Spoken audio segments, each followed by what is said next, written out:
अक्सर ही हमारे पास लोगों के द्वारा जो ऐसा प्रश्न आया है, बहुत ही इंटरेस्टिंग फैक्ट है जिसको मैंने सोचा कि वीडियो के माध्यम से आपको बताया जाए, जिससे और लोगों को भी ये जानकारी प्राप्त हो सके कि क्या ऐसा भी संभव है। क्योंकि नए कानून में आने के उपरांत एक नया प्रोसेस अडॉप्ट किया गया है और कुछ कानून ने जो कुछ प्रोविज़न को उनको बंद कर दिया गया है और उनके स्थान पर आज के परिदृश्य को देखते हुए आज की जो प्रोसीडिंग, जो आज की कार्यवाही प्रारंभ की गई हैं। तो इसी पे जैसा कि हमारे एक लोगों ने जैसा कि प्रश्न पूछा कि आज के जो आधुनिक मॉडर्न युग में कि जो एक नई नई एक्टिविटी जो शुरू हो गई हैं, ईमेल और व्हाट्सएप और जो इलेक्ट्रॉनिक मीडिया है, इसको भी नए कानून में अडॉप्ट किया गया है और एक नई तरीके से एक नए परिवेश में उसको अडॉप्ट करके और सही तरीके से हमारी जुडिशियल प्रोसीडिंग में उसको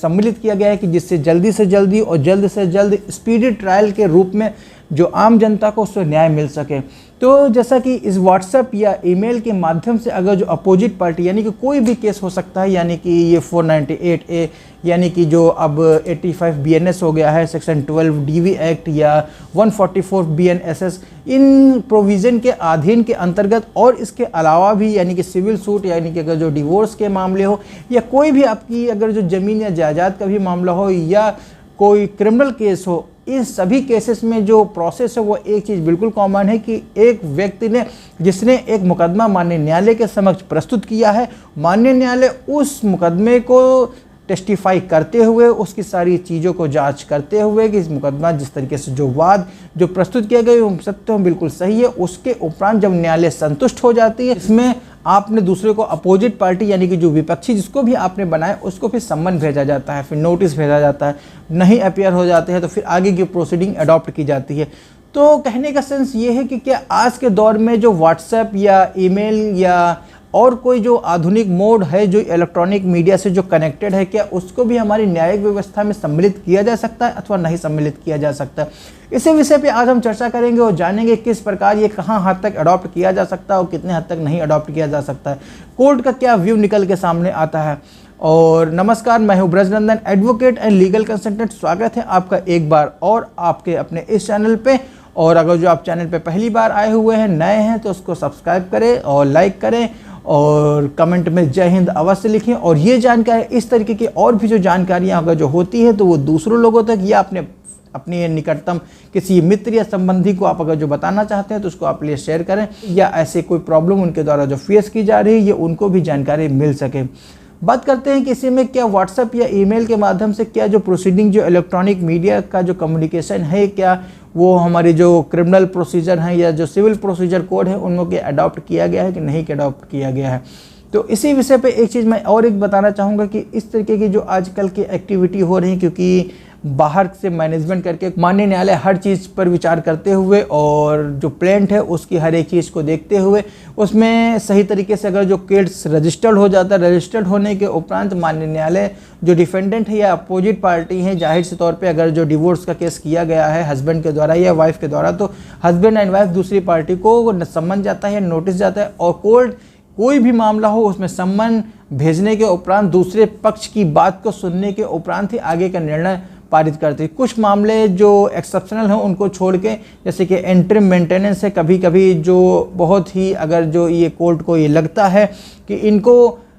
जो प्रार्थना पत्र इनके द्वारा जो प्रस्तुत किया गया है इसमें विपक्षी को सुनने की कोई आवश्यकता नहीं है। Prima facie of the case यानी कि प्रथम दृष्टता में ये प्रतीत हो रहा है कि जो प्रस्तुत करता है यानी कि जो वादी है वो बिल्कुल जो कह रहा है वो बिल्कुल सत्य है, वो बिल्कुल सही है। तो ऐसी स्थिति में फिर अगर जो कोर्ट को ये लगता है कि दूसरे पक्ष को सुनने की आवश्यकता नहीं है तो उसमें कोई इंटरिम ऑर्डर कर देता है। लेकिन इंटरिम ऑर्डर की कंडीशन अलग होती है। अगर जो कुछ जो तथ्य जो फैक्ट जो पेश किए गए हैं और बाद में अगर जो वो पार्टी अपियर होके आती है और उसमें जो तथ्य जो फैक्ट जो वादी के द्वारा प्रस्तुत किए गए हैं उनमें और उसके तथ्य आने के बाद अगर जो किसी भी फैक्ट में किसी भी सर्कमस्टेंसेस में कुछ अगर जो विभिन्नता पाई जाती है तो वो इंटरिम ऑर्डर को क्वैश किया जा सकता है, ये स्वतः क्वैश कर देते हैं। ऐसा जब किसी भी तथ्य में होता है तो माननीय न्यायालय जैसा भी आदेश पारित करती है वो उसके अनुसार ही आगे प्रचलित होता है।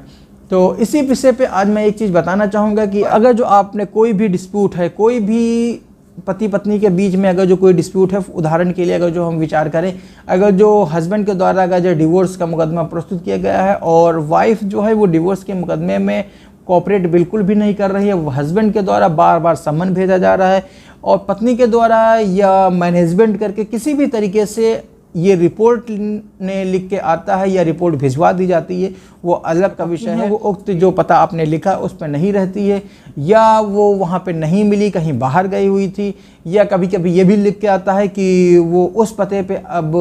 नहीं निवास कर रही है, वो वहाँ पे कोई मायके वाले रह रहे हैं या वो अब कहीं और कहीं रहने लगी है, उसकी कहीं नौकरी लग गई है, वो किसी दूसरे देश में या किसी दूसरे शहर में चली गई है या किसी दूसरे राज्य में चली गई हैं, जो भी तथ्य हों। और इसके साथ में अगर जो आपको लगता है कि बार बार सम्मन भेजने के बाद भी जो दूसरी आपकी पार्टी है, जो दूसरा पक्ष है, वो उपस्थित नहीं हो पा रहा है, तो माननीय न्यायालय से आप उसमें निवेदन करेंगे, ये रिक्वेस्ट करेंगे थ्रू द एप्लीकेशन कि हमें जो इस तथ्य में, इस फैक्ट में जो दूसरा पक्ष है उसको ट्रैक करने में या उसके ऊपर जो सम्मन का तामिला होने में, यानी कि उसको प्रोसेस सर्वे में होने में काफ़ी दिक्कत का सामना करना पड़ा। बार बार भेजने के उपरांत भी दूसरा पक्ष है वो अभी भी कोर्ट में अपीयर नहीं हो रहा। तो ऐसी स्थिति में हमने उनका जो नंबर है, उनका जो ईमेल आईडी है वो हमें पता है, और इस ईमेल आईडी या इस व्हाट्सएप पे उनको सम्मन भेजने के लिए हमें अनुमति प्रदान की जाए। एक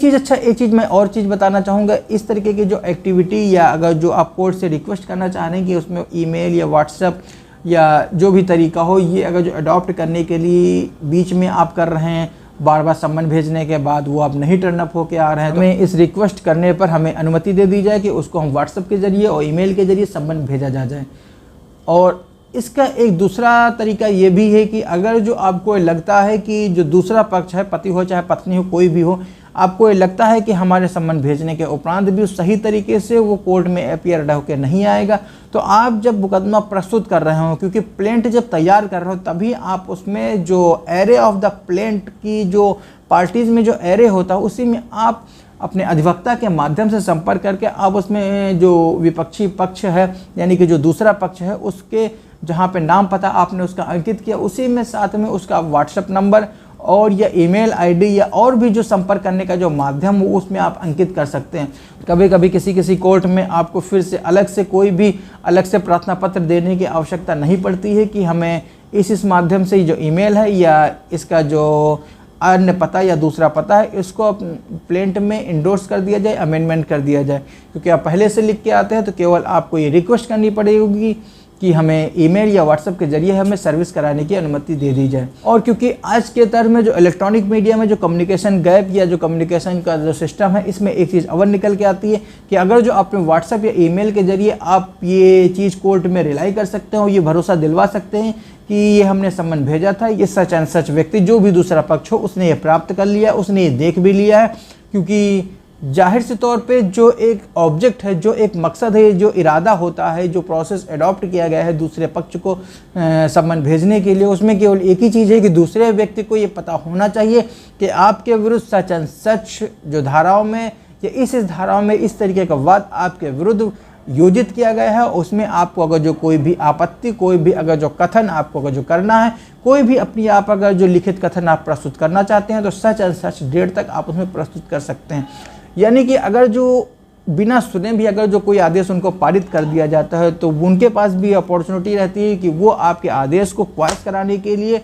ऊपरी अदालत में जा सकते हैं। उसमें आप ये ग्राउंड वो ले सकते हैं कि हमको किसी भी तरीके से कोई भी अपॉर्चुनिटी नहीं दी गई, मेरे तथ्य को कोई भी नहीं सुना गया और ना ही किसी तरीके से कोई भी हमको सम्मन दिया गया, ना ही हमको कोई सूचना दी गई है, बिना हमारी प्रेजेंस में इस तरीके का आदेश हमको पारित कर दिया गया। तो ऐसे तथ्य, ऐसे ग्राउंड लेके अगर जो उच्च न्यायालय में अगर जो ऊपरी अदालत में अगर जो उपस्थित होंगे तो उनकी भी प्रार्थना पत्र को स्वीकार किया जाएगा या फिर उनके भी प्रार्थना पत्र को कंसीडर किया जाएगा। तो इस तथ्य को, इस फैक्ट को अगर जो आप कंसीडर करना चाहते हैं तो इसमें लिए सबसे प्रथम जो अच्छा तरीका यही है कि आप माननीय न्यायालय से रिक्वेस्ट करें कि सच एंड सच माध्यम से, जो कि एक जो अभी तक जो प्रोसेस है उससे आप नोटिस भेजी जा रही थी, लेकिन बार बार भेजने के उपरांत भी जो दूसरा पक्ष है वो टर्न अप होकर कोर्ट में अपीयर नहीं हो रहे हैं, तो ऐसी स्थिति में उनको जो इलेक्ट्रॉनिक मीडिया के माध्यम से सम्मन तामील कराने की हमको अनुमति प्रदान की जाए, जिससे कि अगर जो माननीय न्यायालय आपके तथ्य और आपके फैक्ट को और उसकी अर्जेंसी को देखते हुए आपके फेवर में आदेश पारित कर देगी, यानी कि आपको अनुमति प्रदान कर देगी। उनका जो भी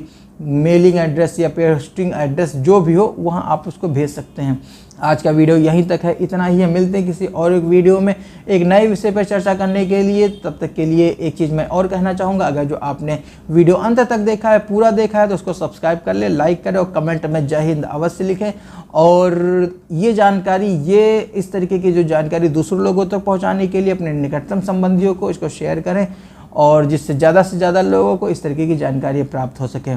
तब तक के लिए हंसते रहिए, मुस्कुराते रहिए, और हाँ, वीडियो अंत तक देखने के लिए प्रेम पूर्वक धन्यवाद। जय हिंद।